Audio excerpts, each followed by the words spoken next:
Ek staan elke dag met 'n smile op my gesig. Maak asof alles altyd regte gakke is.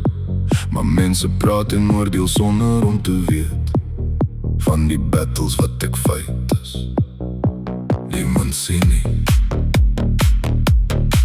Hulle wys vingers, hulle lag agter my rug. Maar wanneer ek stil raak, vra niemand hoe dit druk. Ek dra my issues soos tattoos op my vel. En pa die dae voel die wêreld soos 'n hel. Ek probeer kalm bly, probeer net asemhaal. Maar die pressure raak te veel om weg te dra. Soms maak julle my befok met al die fake vibes en die praat. Almal wil judge, maar niemand wil verstaan hoekom ek soms net wil weggaan. Soms maak julle my befok, maar ek staan nog steeds die sterk.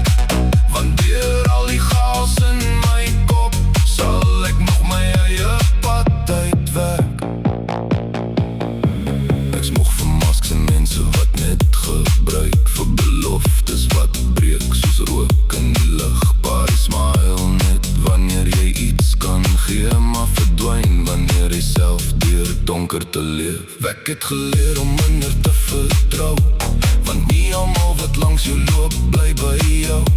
Maar elke skaar het my sterker gemaak, selfs al het die wêreld my soms gebreek. Vanaand brug en miskien verstaan julle eendag dat elke mens sy oorlog dra. Ons almal soek net peace in hierdie lewe, selfs al raak ons soms te kwaad.